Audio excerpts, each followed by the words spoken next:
Hello, ഞാൻ യൂട്യൂബിൽ videos ഇടാൻ തുടങ്ങിയതിന് ശേഷം കുറേ വിയേർഡ് പടങ്ങൾ കണ്ടിട്ടുണ്ട്. കുറേ. ഇതിന് ശേഷം എനിക്കൊരു ചിന്തയുണ്ടായിരുന്നു, ഇനി ഇതിനും വിയേർഡായിട്ടുള്ള പടങ്ങൾ കണ്ടിട്ട് ഞാനൊരിക്കലും സർപ്രൈസ്ഡ് ആവാനൊന്നും പോകുന്നില്ല. എന്താ, സത്യമല്ലേ?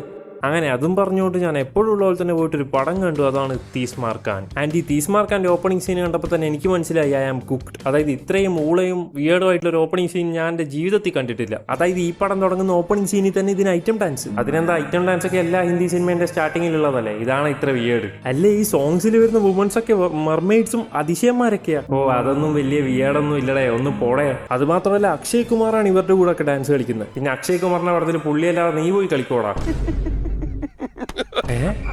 എന്താ, ഡാൻസ് കളിക്കുന്നത് ഈ കാണുന്ന അക്ഷയ് കുമാർ അല്ല, പിന്നെ ജനിച്ചിട്ട് 3 മാസം കണ്ട് പ്രായമുള്ള അക്ഷയ് കുമാറിന്റെ ചെറുപ്പം.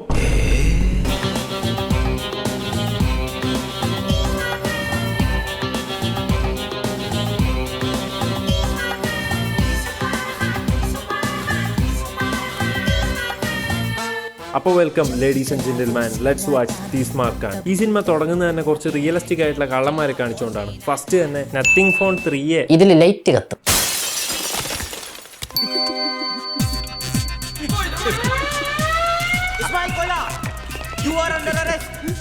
രണ്ടാമത്തത് the most fearless and intelligent Indian invisible മാൻ.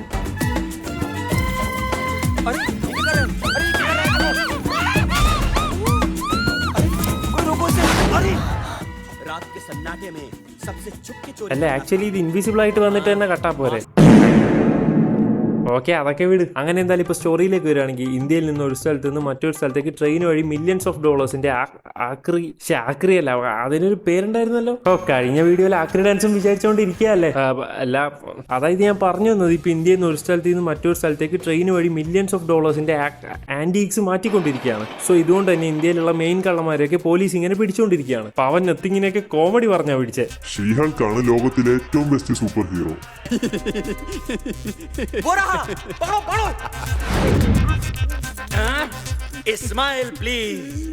അങ്ങനെ ഓരോന്നായിട്ട് ഇന്ത്യയിലുള്ള എല്ലാ കള്ളന്മാരെയും പോലീസുകാർ പിടിക്കും, അക്ഷയ് കുമാറിനെ ഒഴിച്ച്. Anyway, let me introduce you ഇന്ത്യയിലെ ബിഗ്ഗസ്റ്റ് കള്ളൻ തീസ്മാർ ഖാൻ.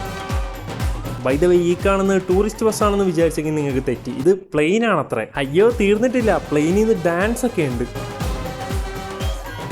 ഓക്കെ, അങ്ങനെ തീസ്മാർ ഖാനെ പറ്റി പറയുകയാണെങ്കിൽ, പുള്ളിയുടെ തന്നെ ഫോട്ടോ ടീഷർട്ടിൽ പ്രിന്റ് അടിച്ച് ഒട്ടിച്ച് നടക്കുന്ന കുറച്ച് ഗ്യാങ് ഒക്കെ ഉണ്ട്. ബൈ ദ വേ, ഈ ടീഷർട്ട്സ് ഒക്കെ ആയിരിക്കും വേണമെന്നുണ്ടെങ്കിൽ ഇപ്പോൾ ഓൺലൈനിൽ അവൈലബിൾ ആണ്, വിച്ച് ഈസ് റിലീസ്ഡ് ബൈ നിബു സോഡ. Oh, okay. അടുത്തായിട്ട് വലിയൊരു ആക്ട്രസ് ആണെന്ന് ഡ്രീമുള്ള ഒരു ഭാര്യ തീസ്മാർ ഖാൻ ഉണ്ട്. जिसे वो बहुत बड़ा फिल्म डायरेक्टर समझती हैं, वो कोई और नहीं, वांटेड क्रिमिनल तीस्मार खान है. നല്ല കൂറ ആക്ട്രസ് ആയത് തന്നെ. എനിവേ, അക്ഷയ് കുമാറാണ് ഇന്ത്യയിലെ ബിഗ്ഗസ്റ്റ് കള്ളൻ. തീസ്മാർ ഖാൻ ആകെ അറിയുന്നത് ഈ ഗ്യാങ്ങിനും പുള്ളിക്കാരിക്കും മാത്രമാണ്. स्पाइडरमैन की माँ भी नहीं जानती कि उसका बेटा स्पाइडरमैन है. तो അതിന് സ്പൈഡർമാൻ്റെ അമ്മയൊക്കെ പീറ്റർ സ്പൈഡർമാൻ ആവുന്നതിന് മുന്നേ ചെറുതിലെ മരിച്ചതല്ലേ. വൈദവേ, എല്ലാവർക്കും ചെറുപ്രായത്തിൽ തന്നെ ഇത്രയും കഴിവുകൾ ഉണ്ടാവണമെന്നില്ലല്ലോ ബ്രോ. ഇപ്പം നിങ്ങൾ വിചാരിക്കുന്നുണ്ടാവും, ഈ മണ്ടനൊക്കെ എങ്ങനെയാ പോലീസൊന്നും പിടിക്കാതെ രക്ഷപ്പെട്ടതെന്ന് ഇത്രയും കാലം. അത് ആക്ച്വലി ഭയങ്കര സിമ്പിളാണ്. പോലീസുകാരൊക്കെ പിടിക്കാൻ വരുമ്പോൾ പുള്ളി ഒരു മറുകെടുത്ത് മുഖത്തിങ്ങനെ വെക്കും. അപ്പം പിന്നെ പോലീസുകാർക്കൊന്നും പിന്നെ പുള്ളിനെ മനസ്സിലാവില്ല. ഇത് ഞാൻ ബ്ലാക്ക് ആൻഡ് വൈറ്റിലൊക്കെ കണ്ടിട്ടുണ്ട്, ആദ്യമായിട്ടാണ് കളറിൽ കാണുന്നത്. നന്ദിയുണ്ട് ബ്രോ.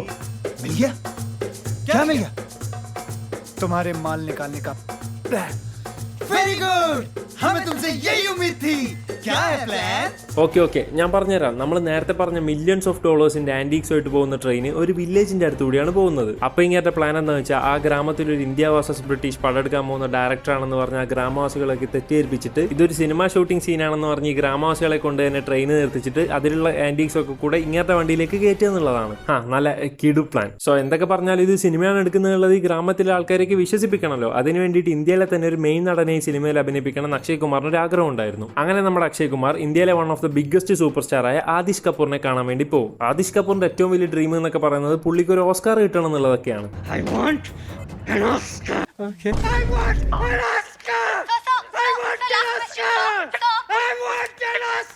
ആടെ ഓക്കെ, നമുക്ക് മനസ്സിലായി ഇയാൾക്ക് ഓസ്കാർ വേണം.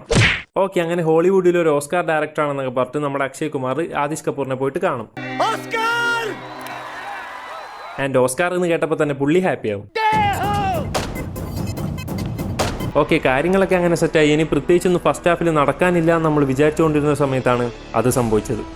അതായത് അവെഞ്ചേഴ്സ് എൻഡ് ഗെയിമിനും നോവേ ഹോമിനും ഒക്കെ ശേഷം ഇത്രയും രോമാഞ്ചം അടുപ്പിച്ച സംഭവം സിനിമയെ തന്നെ കണ്ടിട്ടുണ്ടോ എന്ന് ചോദിച്ചാൽ അത് സംശയമാണ്. ജസ്റ്റ് ഫസ്റ്റ് ഹാഫിന്റെ അവസാനം ഒരു പാട്ടിന്റെ നടുവിൽ നമ്മുടെ അക്ഷയ് കുമാർ ഒരു ഫോൺ എടുത്ത് കറക്കിയിട്ട് ഒരാളെ അങ്ങ് വിളിക്കും. ഞാൻ വിചാരിച്ചത് പാട്ടിന് ഐറ്റം ഡാൻസ് കളിക്കാൻ ഏതോ പെണ്ണിനെ കണ്ട് വിളിക്കുന്നതാണ്. പക്ഷേ നോ, ദിസ് വാസ് ഡിഫറെന്റ്. ഈ പ്രാവശ്യം നമ്മുടെ അക്ഷയ് കുമാർ വിളിച്ചിരിക്കുന്നത് വേറെ ആരെയല്ല, ദ വൺ ആൻഡ് ഓൺലി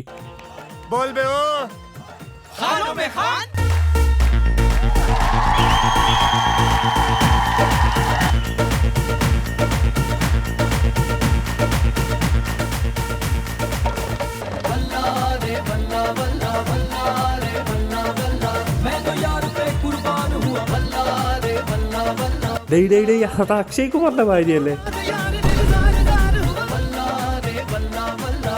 വിളിക്കണ്ടായിരുന്നു ഇവനെ. അങ്ങനെ ഇതോടുകൂടി ഫസ്റ്റ് ഹാഫ് കഴിഞ്ഞിരിക്കുകയാണ്. ഇനി നമുക്ക് നേരെ സെക്കൻഡ് ഹാഫിലേക്ക് പോകാം. Akshay Kumar the director. Okay, അങ്ങനെ അക്ഷയ് കുമാറിന്റെ പ്ലാന് പ്രകാരം പുള്ളി ആദിഷ് കപൂറിനെ വിളിച്ചിട്ട് ട്രെയിൻ വരുന്ന ട്രാക്കിന്റെ അടുത്തുള്ള ഒരു ഗ്രാമത്തിൽ പോയിട്ട് അവിടുന്ന് സിനിമ ഷൂട്ടിങ്ങും തുടങ്ങും. പക്ഷേ ഇപ്പോൾ ഉള്ള ഒരു പ്രശ്നം എന്ന് വെച്ചാൽ സിനിമയിൽ അഭിനയിക്കാനായിട്ട് വേറെ നായികയൊന്നുമില്ല. അതുകൊണ്ട് തന്നെ അക്ഷയ് കുമാർ പുള്ളിന്റെ ഭാര്യയെ തന്നെ നായികയായിട്ട് അങ്ങ് വിളിക്കും. ഇവള് വന്നതിന് ശേഷം പിന്നെ പടം സഹിക്കാനേ പറ്റൂല. അതുവരെ പടം കുറച്ച് എൻജോയ്കളൊക്കെ ആയിരുന്നു. പട്ടിക്കൂറ പടക്ക് ഇഷ്ടപ്പെട്ടു തുടങ്ങി. എനിവേ, ഈ നായികയുടെ ആക്ടിങ് സ്കിൽസ് നമ്മൾ നേരത്തെ കണ്ടതാണല്ലോ, അതിന്റെ അങ്ങേ അറ്റമാണ് ഇവിടെ.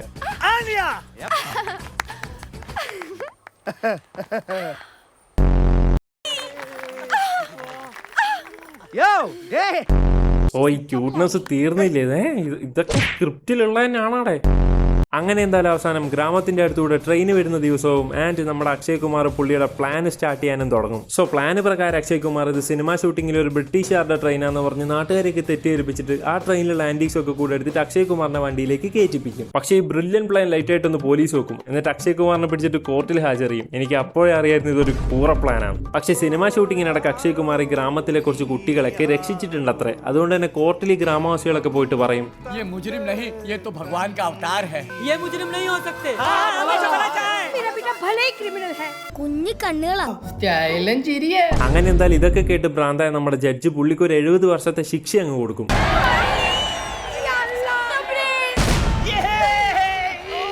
അങ്ങനെ അക്ഷയ് കുമാർ പുള്ളി ജയിലിൽ പോകുന്നതിന് മുന്നേ അവസാനത്തെ ഒരു ആഗ്രഹം സഫലമാക്കണമെന്ന് ടീഷർട്ട് ഗാങ്സിനോട് പറയും. तुम लोगों को बाहर रहकर मेरा अधूरा काम पूरा करना है, मेरा सपना पूरा करना है।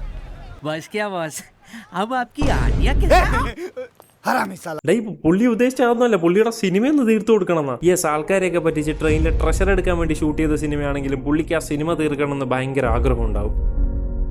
അങ്ങനെ നിങ്ങളിപ്പോൾ വിചാരിക്കുന്നുണ്ടാവും സിനിമ സൂപ്പർ ഹിറ്റ് അടിക്കുമായിരിക്കും, 100 കോടി അടിക്കും, 1000 കോടി അടിക്കും എന്നൊക്കെ. പക്ഷേ അല്ല, ഈ പന്ന പടത്തിന് ഓസ്കാർ കിട്ടും.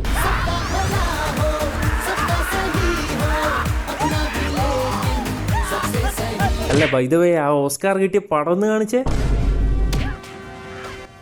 ഇതെന്താ റീലിന്റെ ആസ്പെക്ട് റേഷ്യോയിൽ പടം എടുത്ത് വെച്ചേക്കുന്ന. ഓക്കെ സോറി, നമുക്കങ്ങനെ കളിയാക്കാനൊന്നും പറ്റില്ല. കാരണം Schindler's list, Titanic, lord of the rings, parasite പോലെ കുറേ ഓസ്കാർ സിനിമകളിൽ ക്ലൈമാക്സ് ആണ് വൻ പീക്കാകുന്നത്. സോ കമോൺ, അക്ഷയ് ബൈ ഡയറക്റ്റ് ചെയ്ത് നമ്മുടെ സിനിമയുടെ ക്ലൈമാക്സ് നമുക്ക് കാണാം.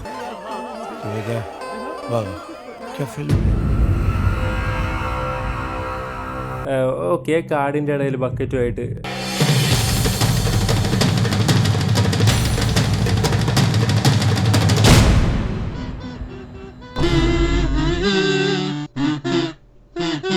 അവൻ്റെ മറ്റേടത്തൊരു ഓസ്കാർ. അങ്ങനെ ഈ സംഭവങ്ങൾക്കൊക്കെ ശേഷം നമ്മുടെ ബായി ജയിലിൽ ചാടും. എന്നിട്ട് രാജ്യം വിടും. പിന്നെ ബായിയുടെ വൈഫ് ഒരു വലിയ ആക്ട്രസ് ആവും. ആൻഡ് ഗ്രാമത്തിൻ്റെ സിനിമ എടുത്ത് ആ സ്ഥലത്തെ ടൂറിസ്റ്റ് സ്പോട്ടാക്കിയെന്ന് പറഞ്ഞ് അവിടെയുള്ള ആൾക്കാരൊക്കെ ബായിനെ ദൈവത്തിനെ പോലെ ആരാധിക്കും.